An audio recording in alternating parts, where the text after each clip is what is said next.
Hey everybody, it's been a minute since I've been on here. I just want to talk to you about what to do when you run into major disappointment. You might see the background here behind me. You might see this as the thumbnail, but here we go.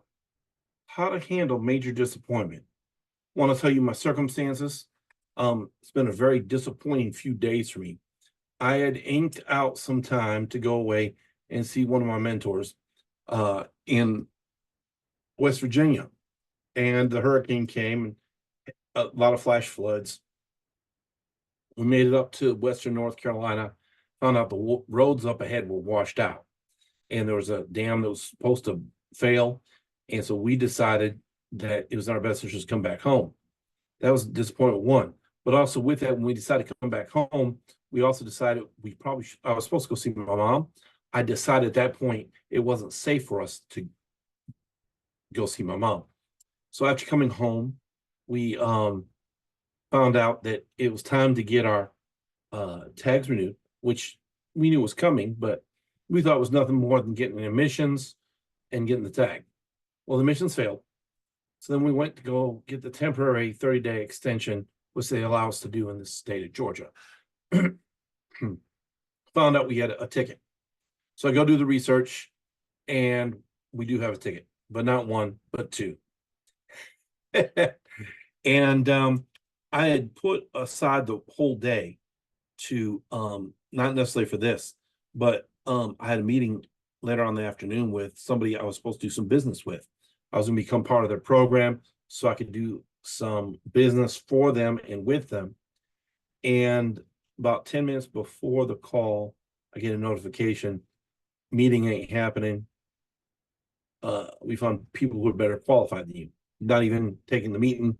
That I canceled my whole day to make sure I could spend time with them. And if I mention this person, you may know them. They're a pretty big name. And so one disappointment behind another. But I do have some good news. I've come to find some things that will help myself and others down the road. I want you guys to stay. So as you see, there's a couple different emojis on this thing. One is the crying one. I could have cried. My friend, mentor up in West Virginia, they were celebrating their 25th ministry anniversary, and I couldn't make it. I felt horrible on the inside because I couldn't make it. I wanted to be there. I wanted to get away and just enjoy the quiet life of West Virginia versus the busyness of Atlanta. But it couldn't make that happen. And then for whatever reason, their stream didn't work. And that, we were planning on watching their stream. But anywho, I could have been crying, could have been mad. Excuse me. And then getting back here and things just not working out the way I would want them to. That was also kind of upsetting. We were going to go get our tags earlier, but because of the whole rain and everything from the storm, everything was pretty much shut down here. So just really disappointing. Didn't know about the tickets because we had used a different address, and long story short, we just didn't know about them. So it was kind of just a really rough few days. And so I want to encourage you guys. So I could have gotten mad or sad, but I thought to think about it for a minute. You see, when you go through things, let me say it again, when you go through things, some of you are saying, well, you're not through them yet. Well, I'm choosing to be through them. You see, I could sit and dwell on them. If you take Bible scripture, for example, it says, yea, though I walk through the valley of shadow of death. Well, that means he walked through it. He didn't stay in camp. It wasn't the valley of death, but he walked through it. So we've got to start to learn to walk through these things when major disappointments come or happen. People say, well, it doesn't happen to me. Okay. You can be super sunshiny and bright and everything, and that's fine. If that's how your mentality is and that's how you have to be, that's fine.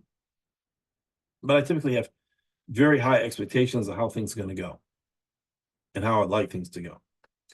And so because of that, I also realized that it doesn't always happen that way. With that being said, is you got to choose to think about it and to spin it in your own way. So how am I dealing with this? Well, the way I dealt with it was told myself, at least you didn't go there try going to West Virginia and run into a washout or become part of a washout or a flash flood or at least you didn't go get the license or go to get the license plate for your car or the tag and they say we're taking you to jail. At least it wasn't that, right? There could have been other extreme circumstances. That being said, got a lot to be thankful for. Went to North Carolina, we got back safe. Some people ran into problems because the flash floods didn't come when came up. They started happening when we came back.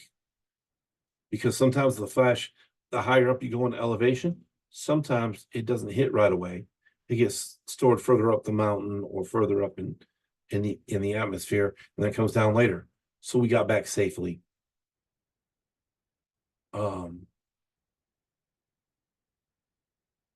I didn't get to see my mom. That was a little bit disappointing. And I really wish I could have seen her, but those are the breaks when someone lives 7 hours away. Thing about the car, it was one of those things like I couldn't do much about it because I didn't know anything about it. And so just teaches you, make sure you have a good address on file for people to get in touch with you. Thirdly is the deal breaker. The people I was supposed to meet with, I was hopefully going to be able to help them, and they're going to help me learn some things. Just didn't work out. I could be very upset about it because it's supposed to be a close friend, supposed to be someone who we're tight running partners, even though they're a little bit ahead of me. But I choose to look at it like this.